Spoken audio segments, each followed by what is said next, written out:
خود ہی اندازہ لگا لیں، اس لیول کے اخراجات پورے کرنے کے لیے ہمیں ہینڈسم رجسٹریشن فیس تو لینا ہی پڑتی ہے نا۔ وہ پچھلے چند منٹ سے جس دنیا کا نظارہ کر رہا تھا، اس کیف کے زیر اثر وہ انکار یا تکرار کی جرت نہ کر سکا۔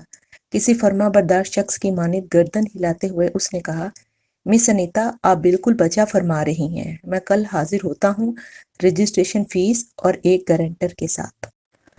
کل کا مطلب کل ہی ہے سر، وہ تنبیہی مسکراہٹ کے ساتھ بولی۔ میں کل تک آپ کے فارم کو الگ رکھ لوں گی، لیکن اگر آپ حسب وعدہ کل اپروچ نہیں کرتے تو میں اسے کینسل کر دوں گی، پھر آپ کو نئے سرے سے ٹوکن حاصل کر کے لائن میں لگنا ہوگا۔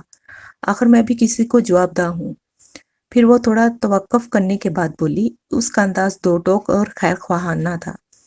اب یہ آپ کے ہاتھ میں ہے سر، جس حد تک ممکن ہوا آپ سے بھرپور تعاون کروں گی۔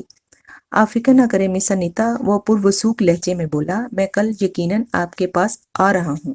ٹھیک ہے، آپ کل آ جائیں، وہ سرسری لہجے میں بولی، پھر ایسے چونکی جیسے اچانک اسے کوئی اہم بات یاد آ گئی ہو۔ اس نے کہا، سر مجھے کل آپ کا انتظار رہے گا، قرضے والے معاملے سے ہٹ کر مجھے آپ سے ایک ضروری بات بھی کرنی ہے۔ اس ملاقات کے دوران میں انیتا کی باتوں اور اس کے بدن کی بے باک جنبشوں نے ریاست کو اس قدر متاثر کیا کہ وہ فوزیہ کے ساتھ ساتھ اس کا بھی گرویدہ ہو گیا۔ اس کے دل میں شدت سے یہ خواہش جاگی کہ انیتا قرضے والے معاملے کو چاہے بعد میں ڈسکس کر لے، مذکورہ ضروری بات وہ فوراً اس سے کہہ دے۔ لیکن اس کی یہ تمنا پوری ہونے کے امکانات اچانک گھٹ کر صفر کے برابر ہو گئے۔ اسی وقت ایک اور امیدوار قرضہ انیتا کے پاس پہنچا اور وہ ریاست علی کو نظر انداز کر کے نوارد کی طرف متوجہ ہو گئی۔ بادل ناخواستہ ریاست کو وہاں سے ہٹنا پڑا۔ ان لمحات میں ریاست کو وہ نوارد انتہائی منحوس، خبیث، کمینہ اور بدتمیز لگا۔ اس نے سوچا، اگر وہ کم بخت 5 منٹ بعد انیتا کے پاس پہنچتا تو اس کا کیا بگڑ جاتا؟ کم از کم اس طرح ریاست کا کچھ تو ضرور سنورتا۔ وہ اصرار کر کے انیتا سے یہ ضرور پوچھ لیتا کہ وہ کل اس سے کون سی ضروری بات کرنے والی تھی۔ بہرحال اب کچھ نہیں ہو سکتا تھا، اسے بہر طور کل کا انتظار کرنا تھا۔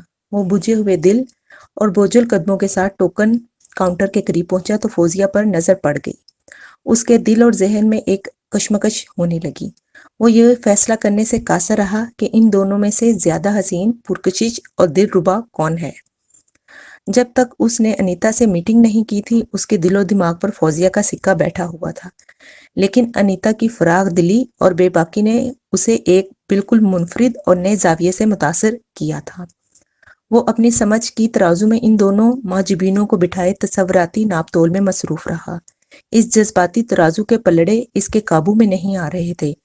کبھی انیتا کا پلڑا انیتا ہی کی طرح بڑی جرت اور بے باکی سے جھلکنے لگتا اور کبھی فوزیہ روب حسن سے اپنے پلڑے کو جھکا دیتی۔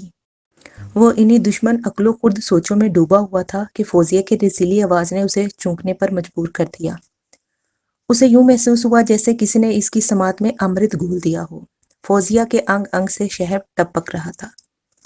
ریاست نے کسی سحر زدہ شخص کی طرح گردن گھما کر با الفاظ دیگر گردن بڑھا کر فوزیہ کی طرف دیکھا۔ وہ بڑے دل گداز انداز میں پوچھ رہی تھی، سر آپ کا کام ہو گیا؟ بس سمجھ لیں ہو گیا، وہ اس کی آنکھوں میں دیکھتے ہوئے بولا۔ کوئی پرابلم ہو تو مجھے بتائیں سر، وہ کسی مخلص دوست کی طرح بولی۔ کوئی خاص پرابلم تو نہیں، ریاست سوچتے ہوئے بولا، بس مس انیتا نے گارنٹر کی شرط لگا دی ہے۔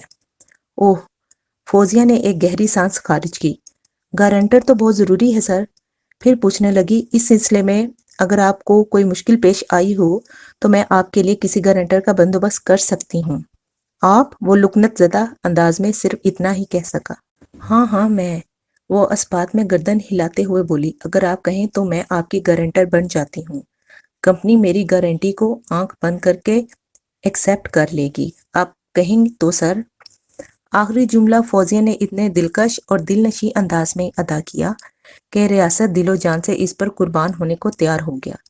بے ساختہ اس نے سوچا، بیویاں اتنی اچھی کیوں نہیں ہوتی؟ ایسا سوچنے میں ریاست بیچارے کا کچھ زیادہ قصور نہیں تھا۔ وہ مردوں کی مخصوص نفسیات اور فطرت سے مجبور تھا۔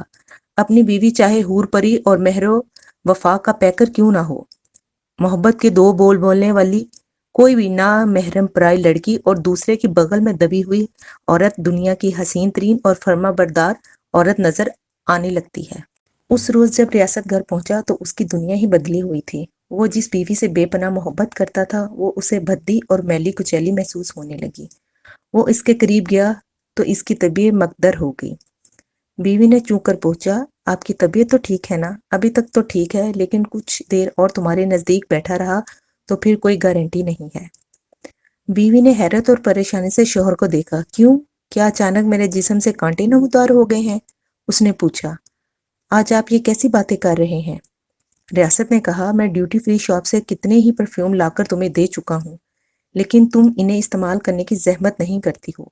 تمہارے لباس سے ہر وقت ادرک، لہسن اور پیاز کی بو اٹھتی محسوس ہوتی ہے۔ بیوی وہی تھی جو 10 سال سے اس کے قدم سے قدم اور شانے سے شانہ ملا کر چل رہی تھی۔ اس کا لباس بھی ویسا ہی تھا جیسا عموماً وہ پہنتی تھی۔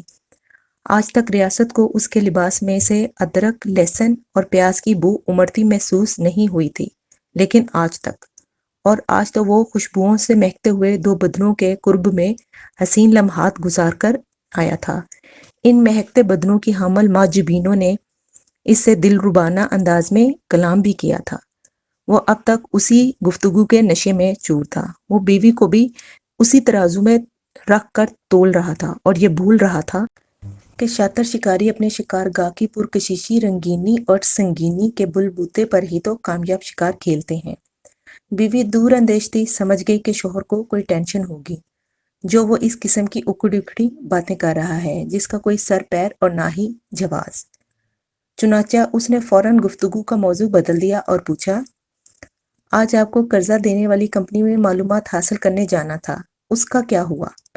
بیوی نے اپنی دانست میں موضوع بدلا تھا۔ وہ بیچاری نہیں جانتی تھی موضوع کا تسلسل جاری ہے۔ کوئی کسی کے دل میں اتر کر تو نہیں دیکھ سکتا نا؟ ریاست نے فوزیہ اور انیتا کے تصور میں کلا بازیاں لگاتے ہوئے مسرور کن لہجے میں کہا، میں نے اس سلسلے میں مکمل معلومات حاصل کر لی ہیں، انشاءاللہ ہمیں قرضہ مل جائے گا۔ سچ؟ بے ساختہ حقیقی خوشی اس کی آواز سے پھوٹ نکلی۔ انہوں نے کوئی کڑی شرط وغیرہ تو نہیں رکھی؟ اس نے پوچھا۔ صرف ایک ہی کڑی شرط ہے، ریاست نے قدرے مغمور لہجے میں کہا، رجسٹریشن فیس 2000 روپے پہلے دینا ہوگی، اس کے بعد تو قرضے کی ماہانہ قسط 2000 روپے بند جائے گی۔ گارنٹر والا مسئلہ چونکہ فوزیہ نے حل کر دیا تھا، لہٰذا اس نے بیوی سے نہ اس کی بات کا تذکرہ کیا اور نہ ہی اس مسئلے کا حل پیش کرنے والی کا۔ 1,00,000 روپے پر ہمیں کتنی رقم دینا ہوگی؟ بیوی نے نہایت ہی اہم سوال کیا۔ 10,000 روپے، یعنی 10% زیادہ، ریاست نے بتایا۔ کیا رجسٹریشن والے 2,000 روپے بعد میں ادائیگی والی رقم میں ایڈجسٹ کر لیے جائیں گے؟ اس نے خالصتاً بیویانہ سوال کیا۔ نہیں، ریاست علی نے نفی میں گردن ہلائی، ان 2,000 کا کوئی حساب نہیں، نہ پہلے اور نہ بعد میں۔ اچھا، تو اب میں سمجھی آپ اس قدر پریشان اور دباؤ میں کیوں ہیں۔ اچھی اور نیک سیرت بیویاں اپنے شوہروں کے بارے میں بڑی خوشگمان ہوتی ہیں۔ ریاست علی کی بیوی بھی اسی قسم کی تھی۔ اس بات سے بحث نہیں کہ بیویوں کی یہ عادت مفید ہے یا نقصان دہ، البتہ ایک بات وثوق سے کہی جا سکتی ہے کہ شوہروں پر اعتماد کرنے والی ایسی بیویاں ضرور جنت میں جائیں گی۔